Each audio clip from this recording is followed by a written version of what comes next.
Okay, so here's what I've done. I know normally I work these out, but it's so difficult without a grid that I'm going to go ahead and I'm just showing you the answers, and you can check your work and make sure you're on the same part of the grid, okay? Number 1 was a reflection across the y-axis, so H was here and it just jumped over here, so it's at the point -2, 2. L, this was now a reflection across the x-axis, and since L was down here, it's going to hop up here to the same point as number 1, -2, 2. Number 3, 3 units left and 6 units up. This was just counting, guys, and if you counted correctly, you should be at the point 1, 3, okay? Once you do your counting, R was somewhere down here, so 3 left, 6 up, and that's where you should be. Number 4, 2 left and 1 down, and when you go 2 left and you go 1 down, you should be at the point 1, -2 is where your H should have ended up. Okay, now number 5, it was a whole shape. So I took those 3 points and I have moved all those 3 points to the right 2 units. I've given them the name with the primes, and now I'm just going to play connect the dots. So your picture should be on the actual y-axis, okay? So it should look like that. Number 6 was tough. It was a reflection across the x-axis, which means that each point, like L was up here and it hops down here. U was here, it hops down here. V was here, it hops down. W doesn't hop anywhere. W is already on the x-axis, so if I were to fold my paper on that point, it would stay put. And so because of that, these are where your new points are, and then you play connect the dots. And it should look something like that. Okay? All right, let's flip to the next page with all kinds of fun. Okay? Okay, so number 7 was the reflection across the x-axis. So once again, x was already on the axis, so it stays put. N jumps up to quadrant 1. And S that was down here now also jumps up to quadrant 1, and then I'll play connect the dots. So it should look something like that, okay?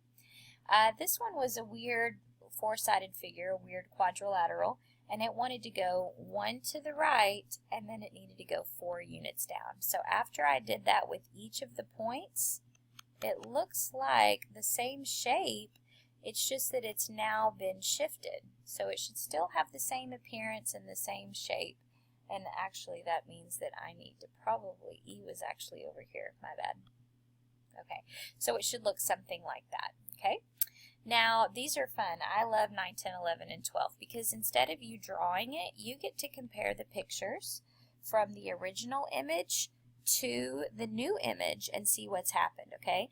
Now on number 9, the original image is the one on the left. It's this one. This is the old image. Now the reason I know this is the original or the old is because look at how it's labeled. That's a normal S, a normal H. Those are normal. The new one is over here, and the reason I know that is because of the primes, okay? So you might think, oh, okay, well the old was on the left, the new's on the right, so maybe it just got shifted right. But look at how the image, it's not the same picture just shifted over. It looks like a mirror image of each other. And if you check it out, you will see that it was in fact a reflection across the y-axis, because the y-axis is right here in the middle of all this, and this point and this point are definitely the same distance away. This one and this one, same. Everybody just flipped over the y-axis. Now, number 10, if you notice, the original image is up here. Okay, this is the old one. The new one is down here. Now, do they look like the same picture? Yes. And if they look the same, then that means that no reflection happened, that they probably just got shifted up or down, or left or right, or both. So what I would do is I would just count. Like for me, I would take the point S, which is up here in the corner, and I would look at what happened to this point S to get it all the way over here. And if I count, it looks like it went down 1, 2, 3, 4, 5. So down 5. And then it went to the left 1, 2, 3, 4, 5, 6. So down 5, left 6, that picture should be correct. Number 11, okay?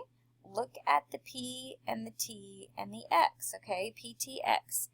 The PTX are here, but then the PTX are also here, and they're in the same order as they were before, which means this is just a left-right thing, okay?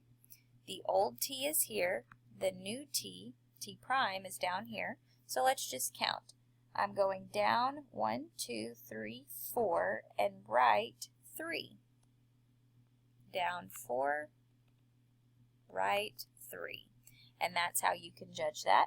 And then number 10, ooh, 10 is kind of tricky.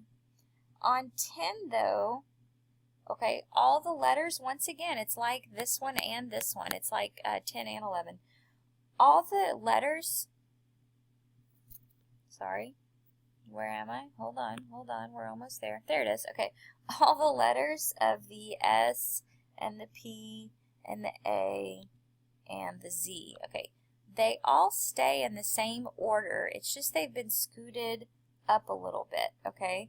Because it's like, do you see how all the prime ones are on top of the other ones? So it looks something like that.